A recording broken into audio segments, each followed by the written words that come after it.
está no ambiente profético. 1 Samuel capítulo 2, vamos ler do versículo 6 até o versículo 9, está escrito assim: o Senhor é quem tira a vida e quem a dá, Ele faz descer a sepultura e faz subir. O Senhor empobrece e enriquece, humilha e também exalta. Levanta o pobre do pó e tira necessitado do monte de lixo, para o fazer assentar ao lado de príncipes, para o fazer herdar o trono de glória. Porque do Senhor são as colunas da terra, e Ele firmou o mundo sobre elas. Ele guarda os pés dos seus santos, mas os perversos emudecem nas trevas da morte, porque o homem não prevalece pela força. Aleluia. Vamos orar? Pai, em nome de Jesus, nós podemos sentir realmente o Teu Espírito, a unção do Teu Espírito sobre este lugar. E como foi, ó Deus, no louvor, na adoração, esse momento tão maravilhoso, Espírito de Deus, Espírito Santo de Deus, unge os meus lábios, vivifica cada palavra que sair dos meus lábios, de modo que venha a ser como uma flecha, a acertar, ó Deus, atingir o coração de cada filho, meu Deus. Eu oro, Espírito de Deus, use os meus lábios de forma simples, objetivo, me ajude a ser objetivo. E quanto aos meus irmãos, abra o entendimento deles, para que eles entendam não só a letra, mas o espírito da Tua palavra, em nome de Jesus, amém?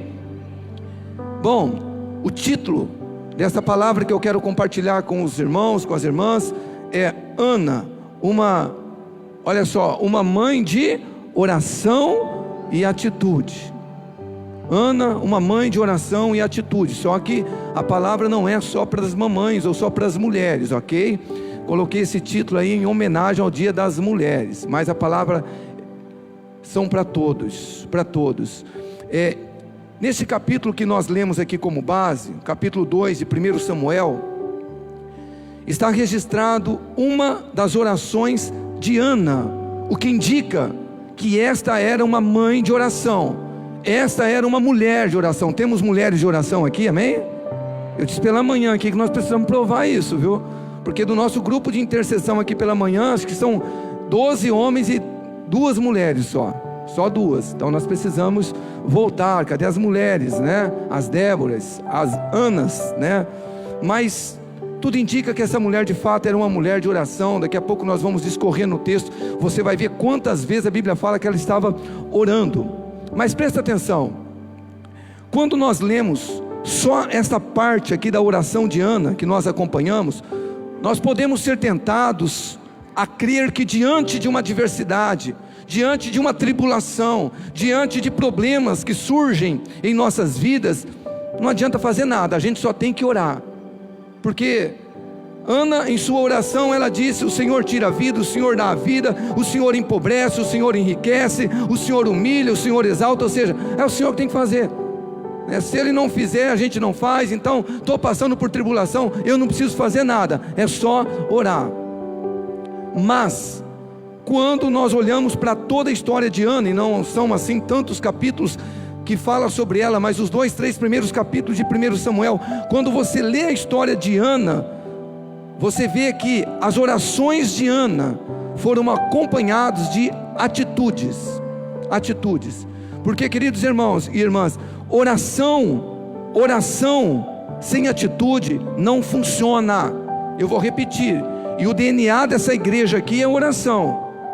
Como eu disse para vocês, 12 anos que nós estamos aqui nas manhãs orando. Essa igreja todos os dias ela abre por oração pelas manhãs, de segunda a sexta, das 5h30 da manhã, 7h30, e sábados, domingos e feriados das 6h30, 7h30. Mas entenda algo, oração sem atitude não funciona. Tanto é que a palavra oração é uma junção de orar com ação. Então eu oro, mas eu também preciso agir.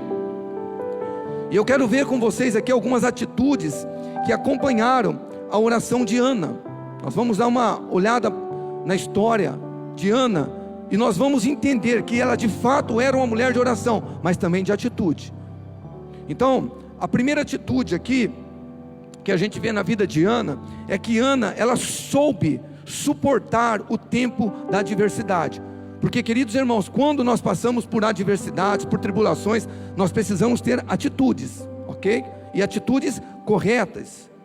Vamos acompanhar um pouquinho da história desta família, né, que Ana está envolvida nela. 1 Samuel, capítulo 1, eu vou ler do versículo 1 ao 6. Está escrito assim. Bom, eu vou no 220 hoje, tá? Porque eu preciso de um tempo aí por conta da apresentação. Vocês fiquem aí, ó, atentos, né? Eu já vou repetir o que eu já disse aqui. Eu resolvi pregar um pouco com mais ímpeto, ok? Não é porque eu acredito que é o tom de voz que vai determinar a unção, não é isso. É justamente para que você não divague a tua mente, porque não dá para dormir com alguém gritando no seu ouvido, né? Aleluia, né, Marcelo? Aí o pessoal não tem jeito, né? Então vamos lá, 1 Samuel 1, versículo 1, está escrito assim: houve um homem de Ramataim, Zofim, da região montanhosa de Efraim, cujo nome era Eucana, filho de Jeroão, filho de Eliú, filho de Tou, filho de Zuf, efraimita. Eucana tinha 2 mulheres. Isso chama poligamia. Isso é pecado, isso é condenável em todo o contexto bíblico. Lá na origem, no livro de Gênesis, Deus disse que o homem vai se unir à sua esposa, os dois serão uma só carne, ok? E no Novo Testamento isso é abominável também. Neste tempo era permitido, por conta da dureza do coração do homem e outros motivos que não vem ao caso aqui a gente falar agora. Mas para quem está ouvindo a Bíblia, né, lê a Bíblia pela primeira vez, pode casar com 2 mulheres? Não, isso é pecado, né? Isso é condenável pela Bíblia. Mas naquele tempo Eucana tinha 2 mulheres, uma se chamava Ana e outra se chamava Penina.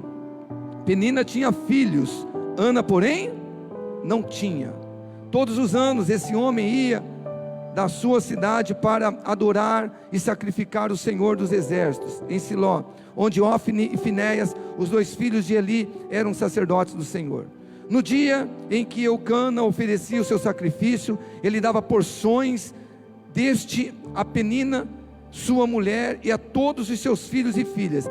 A Ana, porém, dava uma porção dobrada, porque ele a amava, mesmo que o Senhor a tivesse deixado estéril. Penina, sua rival, a provocava excessivamente para irritar, porque o Senhor a tinha deixado sem filhos. Isto acontecia ano após ano. Todas as vezes que Ana ia à casa do Senhor, a outra a irritava. Por isso Ana se punha a chorar e não comia nada. Eu sei que eu não preciso nem explicar o texto para vocês aqui, que é muito fácil a compreensão. A Bíblia está falando de uma família onde o marido aqui chamava Eucana, tinha 2 esposas, Ana e Penina, e a gente já vê aqui que era uma família que tinha muitos conflitos, tinha rivalidade, tinha preferência, ele preferia uma esposa em detrimento da outra, e era um lar então onde haviam muitos conflitos. Mas eu acho muito lindo da parte de Ana que ela soube lidar muito bem, ela soube suportar o tempo da adversidade no lar dela, porque Ana era uma mulher sábia. Nós temos mulheres sábias aqui, porque a mulher sábia, assim como o homem sábio, sabe lidar com as adversidades. E eu acho muito lindo que Ana também, ela não se deixou ser tomada, ela não deixou que o coração dela fosse tomado por ódio ou por vingança em relação a Penina, porque a Bíblia diz que Penina, sua rival, a provocava excessivamente para a irritar. Eu penso que Penina tinha Ana como rival, mas Ana não tinha Penina como rival, porque você vê em toda a construção bíblica de que essa mulher chorava, mas essa mulher, ela não revidava, essa mulher, ela não praguejava Ana. E aqui nós precisamos aprender com Ana, atitudes corretas. Você ora, bacana, mas você tem que ter atitudes corretas, e uma das atitudes que nós precisamos ter no momento de adversidade, é saber suportar as adversidades de uma maneira correta. Nós lemos em Romanos, no capítulo de número 12, no versículo 21, na nova tradução da linguagem de hoje, está escrito assim: não deixem que o mal vençam vocês, mas vençam o mal com o bem. E foi o que Ana fez. Nós vamos daqui a pouco chegar no final da história de Ana. Mas Ana, ela não revidava o mal com o mal. Ana, ela soube lidar, sabe, com toda a tribulação, com toda a adversidade, com todos os problemas que ela enfrentou. E queridos irmãos, conforme nós lemos aqui, foi ano após ano. E a minha pergunta é: como você tem lidado com o tempo de adversidade? Você só tem orado, é isso? Mas você tem tido também atitudes corretas? Porque com muito carinho, tem muito crente camaleão dentro da igreja. Camaleão, você sabe, é aquele bichinho lá que ele muda, né, de cor rapidamente. E você pode consultar depois, lá, chama o Google lá e consulta. O camaleão, dependendo da temperatura do ambiente, dependendo da questão da iluminação, e até mesmo o estado emocional dele, ele muda de cor. E tem crente que é assim, sabia? Ele não consegue às vezes sair daquele momento de adversidade, de tribulação, porque ele não sabe lidar com aquele momento. Está vivendo uma tribulação, mas se tem uma oposição, se tem uma ofensa, ele já revida, ele também retribui o mal com o mal, e fica naquele mundo de tribulação, igual o povo de Israel no deserto. Então a primeira atitude de Ana, além da oração, Ana soube suportar o tempo da provação, o tempo da tribulação. Amém? E uma segunda atitude, que nós também vemos aqui na vida de Ana, ela não vivia conformada com o sofrimento. Porque, queridos irmãos, Jesus disse: no mundo tereis aflições, mas tem de bom ânimo. Ele disse: eu venci o mundo. E se ele venceu o mundo, nós somos o corpo de Cristo aqui, nós também vamos vencer. Agora, o que nós não podemos é se conformar com o sofrimento, se conformar com a tribulação, se conformar com a adversidade. Em tudo dai graças, mas nem em tudo a Bíblia fala que eu tenho que me conformar. Lemos em 1 Samuel 1:8. 1 Samuel 1:8. Então Eucana, seu marido, lhe disse: Ana, por que você está chorando? E por que não quer comer? Por que está tão triste? Será que eu não sou melhor para você do que 10 filhos? Tem muitos cristãos dentro das igrejas conformados com o sofrimento, com uma vida de derrota, com uma vida de miséria. E eu não digo só miséria financeira, miséria espiritual, miséria emocional.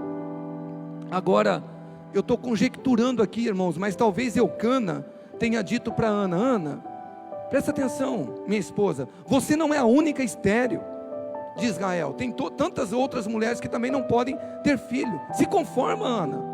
Ele até diz: eu não te sou melhor do que 10 filhos. E como é bom ouvir isso de uma esposa, hein? Você nunca falou isso para mim, que eu sou melhor do que 10 filhos.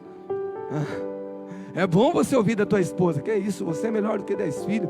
E olha, queridos, Eucana, ele queria que Ana se conformasse com a situação. Estava sendo humilhada por Penina, e naquele tempo de fato era uma humilhação para a mulher não ter filho, não gerar filho. Hoje é diferente, tem mulher que prefere não ter, mas naquela cultura era diferente.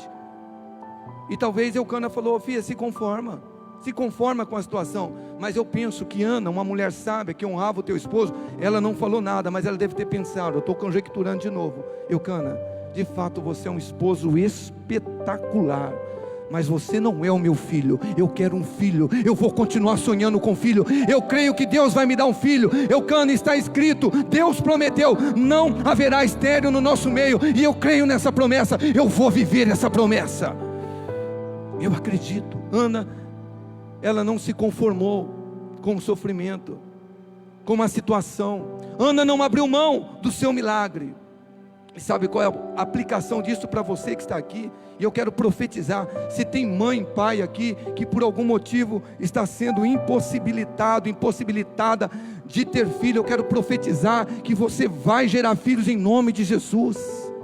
Mas também você que está aqui, olha, e por algum motivo você já talvez já até pensou em desistir do seu milagre, da sua família, do seu casamento. Você está vivendo numa situação difícil e já se conformou. Meu irmão, olha o que está escrito em Hebreus 10:36. Vocês precisam perseverar, para que, havendo feito a vontade de Deus, alcancem a promessa. Deus quer que você alcance a promessa do milagre, a promessa do livramento, a promessa da bênção.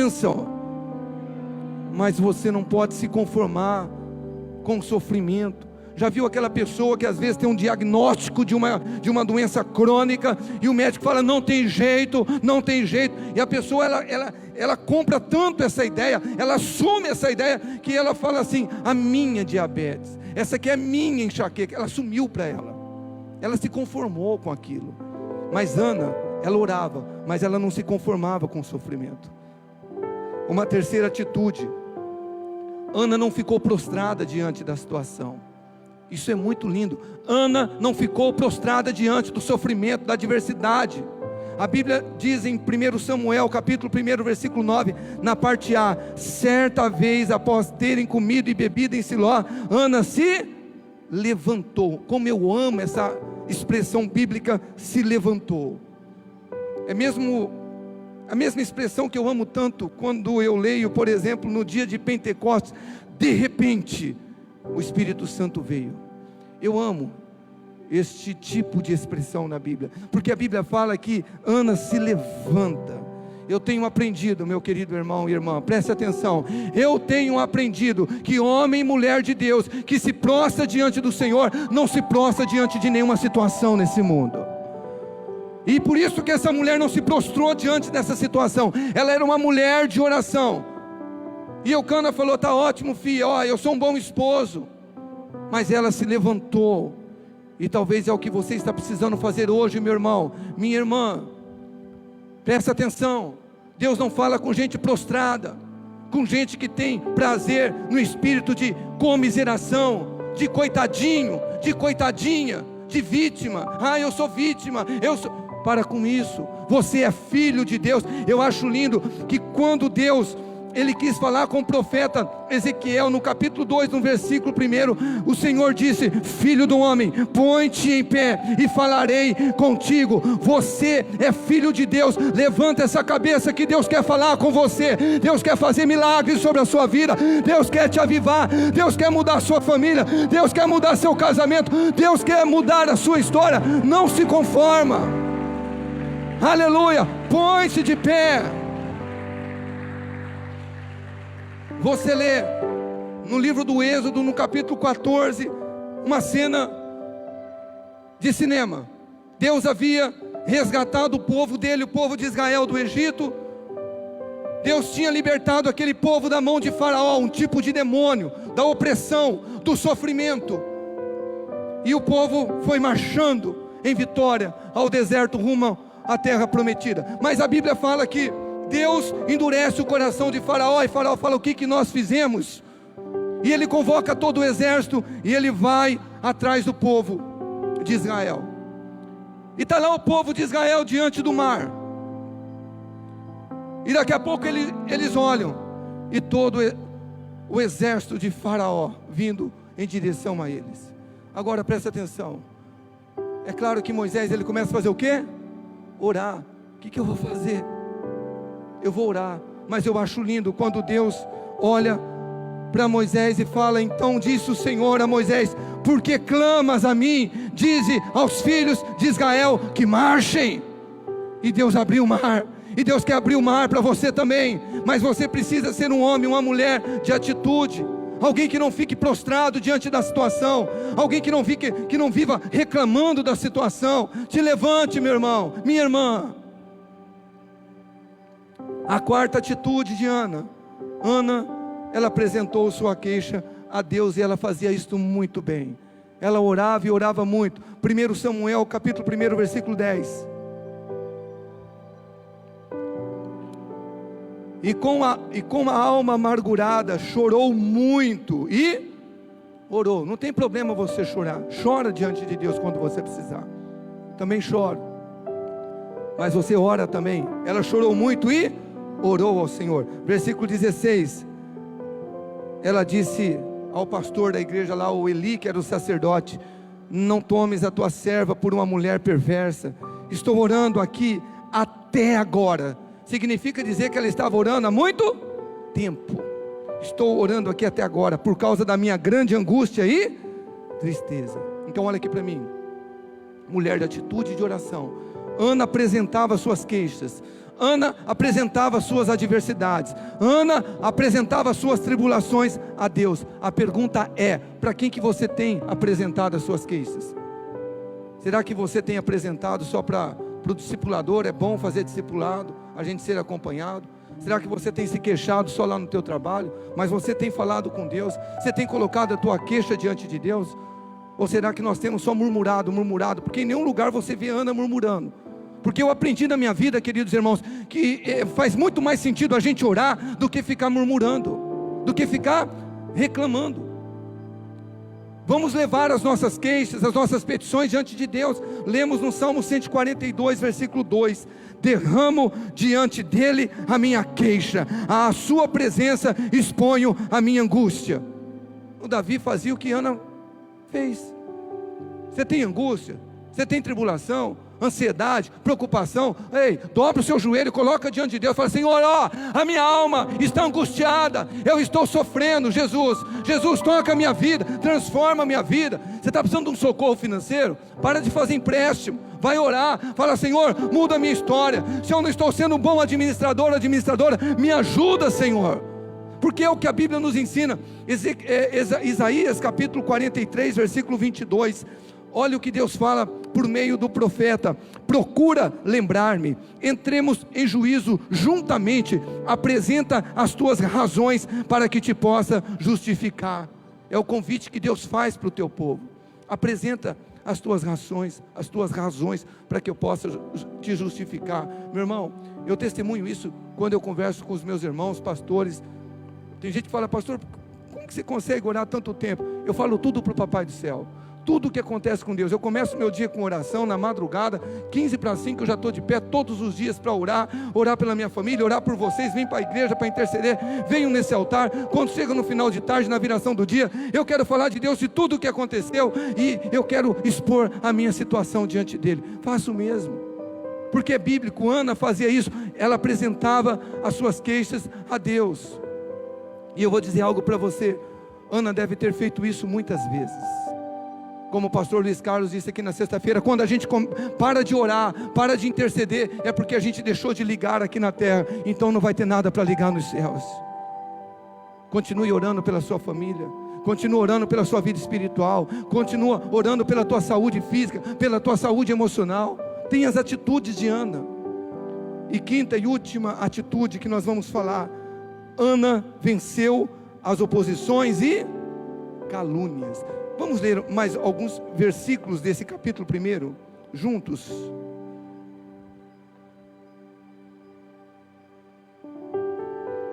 Primeiro Samuel, capítulo 1, versículo 12, está escrito: Ana continuava a...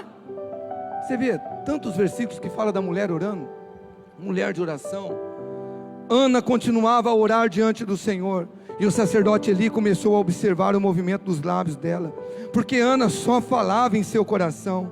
Os seus lábios se moviam, porém não se ouviam voz nenhuma. Por isso Eli pensou que ela estava o quê? Embriagada. Eu disse pela manhã, eu amo isso. Pelas manhãs, quando eu vejo gente nesse altar aqui, chorando, porque às vezes as orações mais profundas são aquelas que a gente faz em soluço, que o Espírito Santo intercede por nós com gemidos inexprimíveis. E Ana estava ali, a boca mexia, mas não saíam palavras. E Eli, o pastor da igreja, o sacerdote, pensou que ela estava embriagada. Versículo 14, Eli lhe disse: até quando você vai ficar embriagada? Trate de ficar longe do vinho. Porém Ana respondeu: não, meu senhor. Olha só, mesmo com a calúnia, olha o respeito dela para com o sacerdote: não, meu senhor, eu sou uma mulher angustiada de espírito. Eu não bebi vinho e nem bebida forte, apenas estava derramando a minha alma diante do... Você tem feito isso? Derramado a sua alma diante do Senhor? Nos momentos de tribulação, de angústia? E foram anos que essa mulher sofreu isso. Versículo 16, Ana disse: não pense que esta sua serva é ímpia. Eu estava orando assim até agora, porque é grande a minha ansiedade e a minha aflição. Este versículo 26, o versículo 16 na NVI diz: não julgues tua serva uma mulher vadia, eu estou orando aqui até agora por causa da minha grande angústia e tristeza. Então olha aqui para mim, já não bastasse a oposição que Ana tinha que enfrentar na sua casa por meio de Penina, que a Bíblia diz, e nós lemos há pouco, que Penina a provocava excessivamente. Agora a mulher era caluniada, a mulher era provocada na sua casa, e quando ela chega na igreja, o líder da igreja, o pastor também, trata ela dessa maneira, chamando ela de uma mulher embriagada, filha de Beliel, depende da tradução. Calúnia nada mais é do que uma afirmação falsa e desonrosa a respeito de alguém. Mas olha aqui, irmão, irmã, sabe o que eu acho lindo na vida de Ana? Ana, ela soube distinguir entre a atitude errada do sacerdote e a posição do sacerdote, porque ela o chama de meu Senhor. Porque tem gente que não sabe, pastor, ele pisou na bola, ele falou alguma coisa, já desrespeita. Quem é você? É por isso que eu não gosto de cobertura espiritual. A mulher respeita, ela distinguiu, não, ele está errado, mas ele é um pastor, aqui ele é o sacerdote, e daqui a pouco nós vamos ler que foi ele que liberou a bênção do milagre na vida de Ana. Mas então Ana, em sua casa, ela tinha oposição, na igreja, ela tinha oposição, na sociedade eu tenho certeza que ela era ridicularizada também, tinha oposição. Agora, qual é a aplicação disso para mim, pastor? Presta atenção. Talvez você entrou aqui nessa noite frustrado, frustrada, decepcionado, caluniado, mas eu não sei, talvez isso você tenha vivido na sua casa, no seu trabalho, até mesmo na sociedade. Mas querido irmão, Deus te trouxe aqui para te dizer: não desista, continue o seu caminho, continue acreditando, você vai viver um milagre. O Deus de Ana é o seu Deus, amém? E eu quero entrar aqui no encerramento da palavra. Vamos ler mais alguns versículos. 1 Samuel, capítulo 1, versículo 17, está escrito assim: então ele disse: vá em paz, e que o Deus de Israel lhe conceda o que você pediu. Ana respondeu: que eu possa encontrar favor aos seus olhos. Então ela seguiu o seu caminho, comeu alguma coisa, e o seu semblante já não era triste. Eu quero profetizar que gente que entrou por aquela porta com semblante triste, vai sair daqui feliz, vai sair daqui com outro semblante. Talvez você entrou aqui oprimido, deprimido, angustiado, enfermo, você vai sair daqui curado, curada, restaurada. O teu semblante vai mudar, o Espírito de Deus está sobre você. Ela não tinha recebido o milagre ainda, mas o semblante dela já tinha mudado.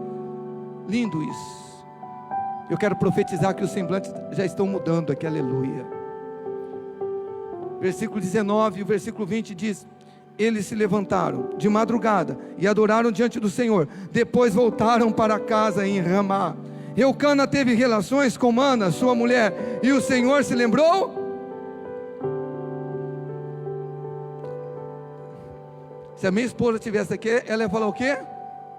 Você está comigo? Quantos estão comigo aqui? Aleluia, aleluia. E o Senhor se lembrou? Obrigado. Ana ficou grávida, e passado o devido tempo, teve um filho, a quem deu o nome de Samuel, pois dizia: do Senhor o pedi. Deus te trouxe aqui, mãe. Deus te trouxe aqui, mulher. Mas também Deus te trouxe aqui, homem, para te dizer: eu não me esqueci de você. Eu não me esqueci de você. Eu não sei quantos dias, meses, anos, talvez já faz que você está buscando um milagre em Deus, mas Deus te trouxe aqui para dizer: eu não esqueci de você. Isaías 49, versículo 15 e 16 é para você. Deus disse: haverá mãe que possa esquecer o seu bebê, que ainda mama, e não ter compaixão do filho que gerou.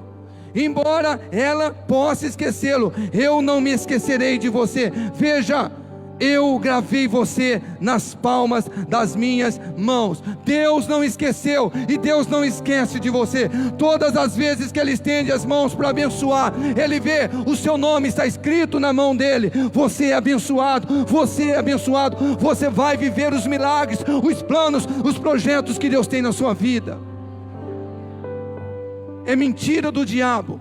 Deus não esqueceu de você. E para nós encerrarmos, 1 Samuel 2:21, assim o Senhor abençoou Ana, e ela engravidava, teve mais 3 filhos e 2, e o menino Samuel crescia diante do Senhor. Deus então deu um filho para Ana, chamado, como que chamava o filho de Ana? Samuel. Mas o que ela fez com o filho? Ela devolveu ao Senhor, para servir lá com Eli. Mas a Bíblia é muito lindo, eu acho isso muito lindo, porque diz que depois ela veio ter quantos filhos? Mais 5, porque tudo aquilo que você entrega, tudo aquilo que Deus te abençoa, e você entrega nas mãos dEle, Ele abençoa, ainda mais, multiplica e devolve para você, e é o que Deus tem. Por isso você não precisa ter medo de entregar a sua vida, sua família, sua casa a Ele. O Deus de Ana é o seu Deus, e Ele te trouxe aqui, porque Ele quer te abençoar. Você pode se colocar de pé, por gentileza?